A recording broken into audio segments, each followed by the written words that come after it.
들어갈게요. 자, 이제 32장 그리스도의 신성에 대한 내용. 그래서 아까도 말했지만 이분은 전통적인 방식을 따라서 그리스도의 인격에 대해서 먼저 다루고 사역에 대해서 그 다음에 다루는 그런 방식으로 하면서 신성에 대한 내용을 먼저 다루죠. 여기 먼저 성경의 가르침을 쭉 소개하고 있고요. 그 다음에 그리스도의 완전한 신성에 대한 믿음으로부터의 역사적 이탈들, 그러니까 이 그리스도의 신성에 대한 잘못된 가르침을 두 가지 소개를 하고 있고요. 그 다음에 현대에 나온 기능적 기독론이라는 것도 소개를 하고, 마지막에 이제 예수님이 하나님이시다라고 하는 그리스도의 신성이 우리에게 어떤 의미가 있는가 하는 것을 이제 정리를 해주고 있습니다. 그래서 이것도 적절하게 나눠서 성경의 가르침을 절반 정도 하고 나머지를 절반 정도 하면 될 것 같습니다. 그래서 기독교 신학의 가장 자기 모순적 논제 중 하나는 그리스도의 신성이다. 동시에 그것은 가장 결정적인 것 중에 하나이다. 이분은 이 번역이 잘못된 건지 이분이 용어를 잘못 썼는지 모르겠지만 바로 앞에 31장 끝에서 성육신은 모순이 아니고 역설이다 그렇게 얘기해놓고 여기 와서는 또 모순적이다라고 표현하는데 이렇게 표현하면 안 되죠. 모순적인 논제가 아니고 역설적인 논제라고 표현을 하는 것이 맞겠죠. 이분 아마 조금 정신줄 놓고 썼나봐 이 부분을. 성육신 얘기하면 당연히 그래서 신성 인성도 같이 들어가는데 그건 모순이면 그건 말이 안 되는 허위 사실이 되는 거거든요. 그러니까 신성에 대한 내용은 모순이 아니고 역설이라고 말해야 맞습니다. 이건 책이 이제 번역이 잘못된 것 같지는 않고 모순이 아니고 역설이라고 해야 맞을 것 같아요. 그래서 예수님은 하나님이시다. 그러니까 예수님은 그리스도이십니다. 라는 고백이 결국은 예수님은 하나님이다. 하나님이십니다라고 하는 고백이고 그것이 우리 신앙 고백의 가장 기본적인 부분, 핵심적인 부분이 된다는 거죠. 그래서 이제 그 부분을 여기서 이제 다루려고 하는데 일단 성경이 가르치는 내용이 뭐냐. 그래서 이건 제가 교리하면서 가장 처음에 말했지만 이 교리는 사람 머릿속에서 나온 게 아니고 신학자들이 만들어낸 것이 아니라 성경에 기초해서 성경이 뭐라고 말하고 있느냐를 제대로 이해하고 해석해서 정리한 것이 올바른 교리다. 그러니까 해석을 잘못하면 교리도 잘못 갈 수밖에 없어요. 지난번에 한번 어거스틴 얘기하면서 이 인간이 영혼 창조설이냐 유전설이냐 할 때 아담 아내를 라틴어 성경을 보면서 잘못 해석해서 유전설을 주장했다고 그랬잖아요. 영혼 유전설은 잘못된 거예요. 에릭슨은 그걸 받아들이는 것 같지만 창조설이 맞거든요. 그러니까 본문 해석을 잘못하면 잘못된 해석에 근거한 잘못된 교리가 나올 수밖에 없어요. 그래서 성경 본문을 올바르게 해석하는 게 성서신학에서도 그렇지만 조직신학에 있어서도 굉장히 중요합니다. 그래서 예수님이 하나님이다라는 주장을 우리가 성경에서 찾으려고 할 때 성경이 과연 무엇이라고 말하고 있느냐 하는 것을 자세히 살피는 것이 필요합니다. 첫째가 예수의 자기 인식입니다. 그러니까 우리가 복음서를 통해서 볼 때 예수님이 자기를 누구라고 생각하셨느냐, 예수님이 자기에 대해서 뭐라고 말씀하셨느냐 하는 거죠. 그래서 예수님은 일단 첫 번째로 기억할 것은 예수님 자신이 직접적으로 나는 하나님이다라고 말씀하신 적은 없어요. 내가 하나님이다라고 말씀하신 적은 없지만 다른 이야기들을 통해서 볼 때 결국은 간접적으로 예수님 자신이 자기가 하나님이라는 사실을 인식하고 계셨고 그런 것들을 암시하신 경우들을 우리가 많이 볼 수 있다 하는 겁니다.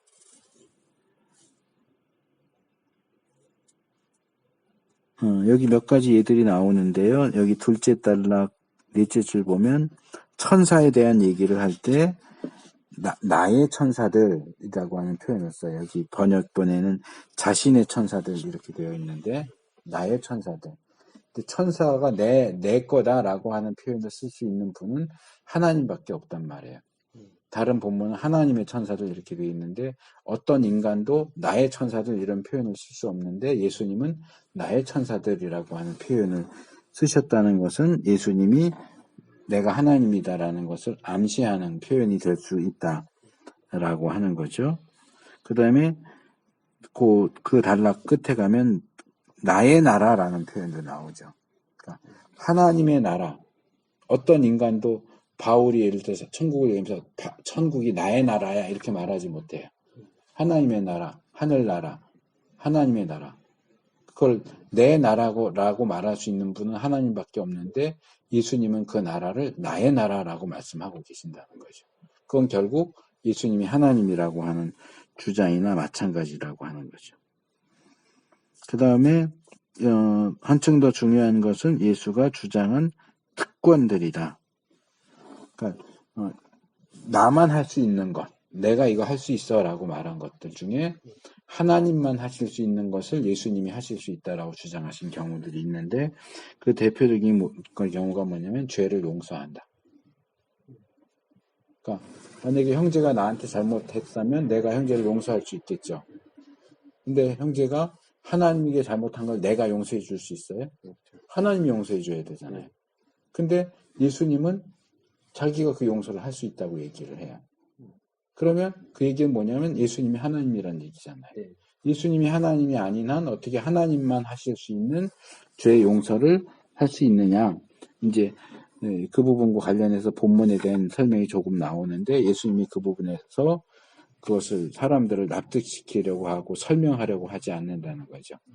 그 자기의 견해를 취소하지 않는다는 거죠. 사람들이 참람하다, 신성모독이다, 자기가 하나님도 아닌데 어떻게 죄를 용서한다고 그래? 그럴 때 겁먹고 내가 말 잘못했네, 실수했네 그러지 않으신다는 거죠. 그럼 맞다, 나에게는 죄를 용서할 수 있는 권세가 있다라고 오히려 더 확실하게 말씀을 하시죠. 그러니까 죄 사하는 권세는 하나님만 가질 수 있는 것인데 예수님이 그걸 하실 수 있고 그 다음에 이 오른쪽 페이지 둘째 단에 세상을 심판하는 권세. 이 세상을 심판하는 것도 역시 하나님만 하실 수 있는데 예수님이 하나님이신 것처럼 보좌에 앉아서 모든 것을 심판한다. 그 심판하는 권세를 내가 받았다라고 말씀을 하시죠. 그러니까 이 세상을 심판하는 권세를 주장하는 것도 역시 예수님이 하나님이시라는 것을 주장하는 것이고 그 다음에 세 번째로 안식일에 대한 내용. 이 안식일 논쟁 가운데 인자는 안식일의 주인이다 라고 하는 표현을 하시죠. 그 인자는 예수님이 자신을 가리키는 호칭 가운데 하나예요. 사람의 아들이라는 뜻인데 그러니까 내가 안식일의 주인이다. 안식일 누가 만들었어요? 하나님 만들었잖아요. 창세기 2장에 보면. 그리고 모세율법에도 하나님이 안식일을 지켜라. 구약에 자세히 보시면 안식일을 얘기할 때 하나님이 내 안식일 이렇게 표현하시는 경우가 많거든요. 그러니까 안식일 하나님의 날이에요. 하나님이 정하신 하나님의 날인데 누가 그 날을 내 안식일이라고 말할 수 있느냐. 인간은 안식일을 내 안식일이라고 말할 수 없어요. 근데 예수님은 자기가 안식일의 주인이고 이것을 만들거나 폐하거나 그럴 수 있는 것처럼 말씀을 하신다는 거죠. 그 다음에 예수님이 하나님 아버지와 자신의 독특한 관계에 대해서 말씀하시는 경우들이 있죠. 그래서 아버지와 나는 하나다 라거나 거기 요한복음 10장 30절 나를 보는 것은 하나님을 보는 것이나 마찬가지다. 요한복음 14장 7절에서 9절 그런 것 하나님과 특별한 관계 그리고 선제에 대한 그러니까 먼저 처음부터 존재하셨다고 하는 주장 아브라함에 대한 얘기하시면서 아브라함이 나기 전부터 내가 있었다. 예수님이 일반적인 인간이라면 그럴 수 없잖아요. 그러니까 이런 주장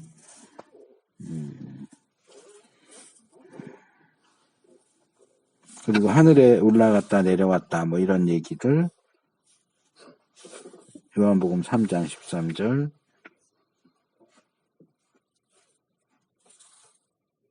그리고 예수님이 재판 받으시는 장면 가운데서도 자기가 그리스도인 것을 인정하고 하나님의 아들인 것을 인정하는 그런 장면. 자기가 죽을 수도 있는데 그것을 인정하면 죽고 만약에 부인하면 살아날 수 있는데도 부인하지 않고 그것을 인정하셨다 하는 부분들이 나오죠. 그래서 결국 예수님을 고발할 때는 빌라도에게 얘기할 때는 반역죄를 얘기하지만 유대인들 사이에서는 자기가 하나님이라고 주장했기 때문에 죽여야 된다라고 그런 얘기들이 나오죠. 그 다음에 추가적인 표식들. 첫째, 자신의 말과 구약 성경을 나란히 제시한다. 구약의 하나님의 말씀을 신약에서 제시하는 자기의 말씀과 동등한 것으로, 자기 말이 구약에 있는 하나님의 말씀과 동등한 것으로 제시하신다는 거죠. 그러니까 하나님이 아니라는 건 불가능하다 하는 겁니다.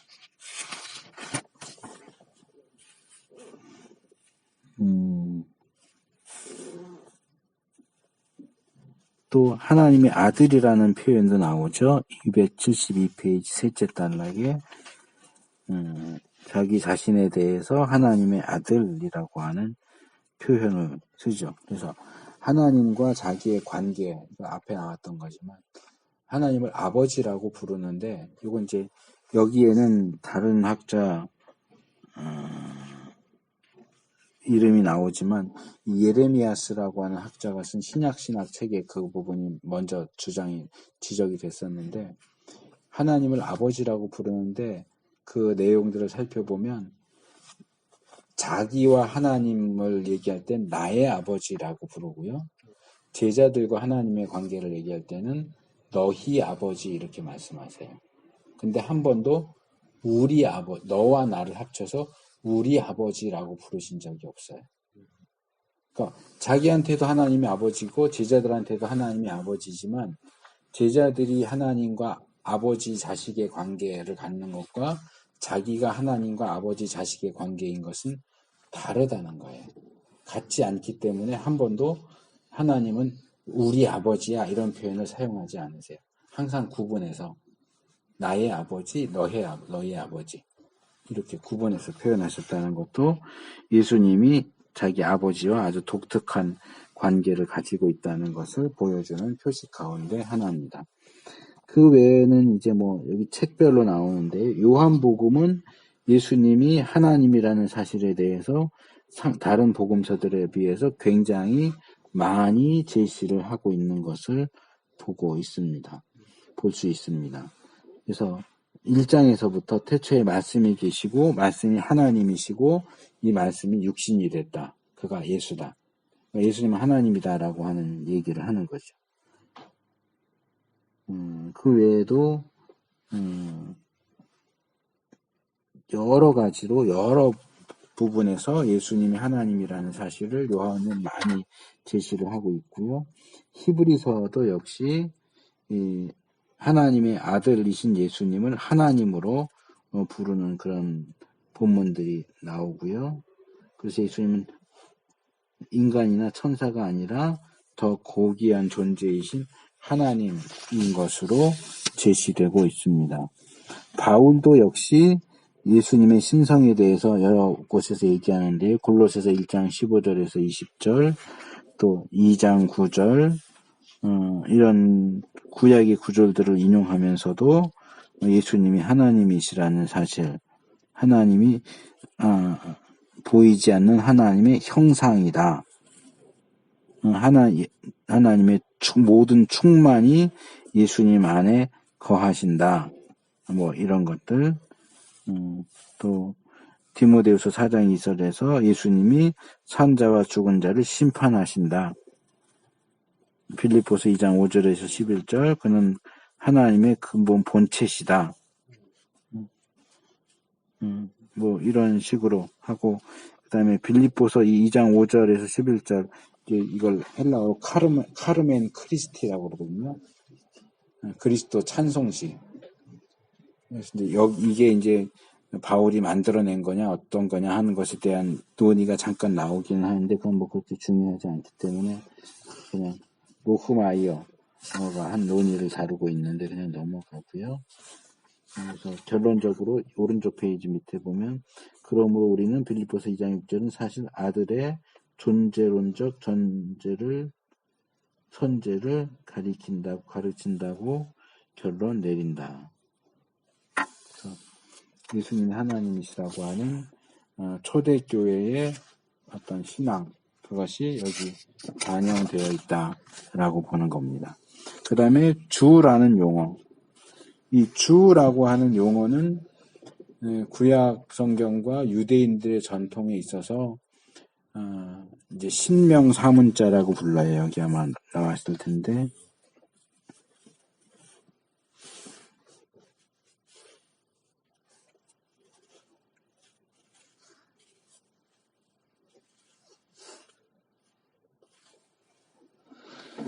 보통 야훼 이렇게 부르는 그것을 하나님의 이름을 망령되이 일컫지 말라 그랬기 때문에 유대인들은 그 단어가 나와도 읽지를 않았어요. 대신 아도나이라고 읽었어요.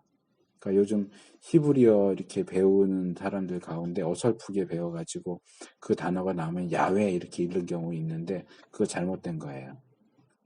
물론 우리가 야훼라고 보기도 하지만 전통적인 입장에선 히브리 원문을 읽을 때 야훼에 해당되는 단어가 나올 때는 아도나이라고 바꿔서 읽어요. 네. 야훼라고 읽지 않아요. 아도나이요. 네, 아도나이는 나의 주님 그런 뜻이에요. 그래서 70인역이 히브리 성경을 헬라어로 번역하면서 이 신명사문자가 나올 때마다 그것을 퀴리오스, 주님으로 바꿨어요. 그러니까 이 주님이라고 하는 호칭은 하나님을 가리키는, 하나님을 향해서 주님이라고 불러요. 근데 이제 아도나이나 아돈, 주님, 아돈이나 퀴리오스나 기본적으로 의미는 주인을 가리키는 거예요. 예를 들면 이 핸드폰의 주인이 나잖아요. 그러니까 나는 이 핸드폰의 아돈이고 퀴리오스예요. 또는 우리가 어떤 나이 많은 분을 만났을 때 뭐 선생님 이렇게 부르는 것처럼 그 당시에는 주여라고 하는 것이 선생님 그런 의미로도 사용이 됐어요. 종이 자기 주인을 부를 때도 주인님, 퀴리오스 이거거든요. 그래서 이제 구분을 하는 것이 이 야훼도 아도나이로 쓰고, 근데 원래 본문에 아도나이가 있는 경우도 또 있잖아요. 근데 다 로드인데 영어 성경에는 대문자와 소문자가 있기 때문에 그걸 구분해요. 세 개가 나와요. 로드가 세 개의 형태로 나와요.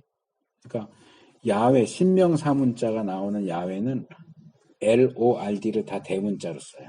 그러니까 대문자로 써 있는 LORD는 야훼라는 문자를 번역한 거고요. 아도나이가 나오면 L만 대문자로 써요. ORD는 소문자로 쓰고요. 그러니까 요거는 아도나이를 번역한 거고요. 인간을 향해서 주인님 할 때는 다 소문자로 써요. 그러니까 소문자로 LORD가 있으면 인간에게, 예를 들면 사마리아 여자가 예수님에게 주여 내가 보니 선지자로소이다. 얘기는 그 주여는 선생님 그런 뜻이에요. 어떤 분은 주여 그랬기 때문에 여기서 이 여자가 예수님이 하나님이라고 인정했다라고 주장하기도 하는데 그런 말이 안 되잖아요. 하나님 당신은 선지자입니다. 그 말이 하나님이 무슨 선지자예요. 그러니까 선생님 당신은 선지자군요. 이거거든요. 그러니까 여기는 소문자 LORD예요. 근데 뭐 예를 들어서 도마가 부활하신 예수님 만나 나의 주여 나의 주시여 나의 하나님입니다라고 할 때 그 주는 대문자 L에 소문자 ORD겠죠. 큐리오스 아도나이겠죠. 그리고 이제 여호와 하나님을 가리키는 신명사문자가 나올 때는 모두 대문자로 써요. 근데 그래서 유대인들에게 있어서 주여 예수님이 주님이십니다 라고 하는 것은 굉장히 중요한 신앙 고백이에요. 그러니까 예수가 주님이시다라는 신앙 고백은 예수님이 하나님입니다라는 신앙 고백이에요. 이것 때문에 많은 사람들이 순교를 했어요. 초대교회에서. 왜냐하면 그 당시 로마는 국가 체계이기도 했지만 종교 체계이기도 해서 로마 황제가 신이에요. 그래서 예를 들어서 로마 군대에 들어가는 사람은 기본적인 서약을 해야 되는데 뭐냐면 가이사가 주님이십니다. 가이사가 퀴리오스입니다라는 고백을 하도록 시켰어요. 근데 예수 믿는 사람들은 예수님만 주님이지 가이사가 주님이 아니라는 거죠. 그러니까 그거를 강요를 해요. 너 빨리 가이사가 주님이라고 해. 일본의 신사참 그거랑 똑같은 거예요. 믿는 사람들 잡아다가 너 자꾸 예수가 퀴리오스 주님이라고 하는데 너 그럼 죽일 거야? 가이사가 주님이라고 하면 풀어줄게. 근데 그 고백을 안 하고 죽은 사람들. 그때나 일본 때나 그러니까 예수님이 주님이기 때문에 가이사가 주님이라고 신앙 고백할 수가 없는 거예요. 우리가 볼 땐 뭐 그거 하고 나오면 되지 그것 때문에 죽을 것까지 있어 그러지만 그 당시 초대교인들은 예수님이 주님입니다. 그 고백을 하면서 죽었어요. 그래서 이 예수님을 주님이라고 부르는 것은 굉장히 중요한 호칭이고 예수님을 하나님이라고 보는 굉장히 중요한 증거 자료 중에 하나다. 유대인들은 아무한테나 주여라고 하지 않아요. 대문자 들어간 주여는 아무한테나 쓰지 않아요. 그 다음에 세 번째 부활의 증거. 이 부분은 조금 뭐 어렵게 되어 있긴 한데 이 죽은 자가 부활했다라고 하는 것이 그 당시 유대인들에게 어떤 의미를 줬겠는가 하는 얘기가 이제 뒤에 가면 이 판넨베르그 관련해서 나오거든요. 그래서 이 판넨베르그 얘기가 좀 쭉 나오는데 그냥 좀 주목해서 볼 만한 것은 278페이지에 1, 2, 3 붙어 있는 거 있죠. 그 당시 유대인들에게 예수의 부활은 세상의 종말이 시작되었음을 라는 의미로 받아들여졌다. 왜냐하면 그 나사로 얘기도 나오지만은 예수님이 마르다한테 내 오라비가 다시 살리라 그러니까 뭐라 그래요? 아 저도 압니다. 마지막 날 부활 때는 다 살아나겠죠. 이게 이제 유대인들의 일반적인 신앙이고 시각이에요. 그러니까 부활은 마지막 때 종말에 일어날 일이에요. 그런데 예수님이 부활했잖아요. 그럼 뭐예요? 예수님이 부활함으로써 종말이 시작된 거죠. 부활은 종말에만 일어날 일인데 그게 미리 땡겨서 일어난 거예요. 그래서 바울이 부활의 첫 열매다 이렇게 하죠. 그래서 물론 모든 사람의 부활은 시간적 간격을 한참 두고 종말에 일어나지만 예수님이 이미 부활하시는 것을 통해서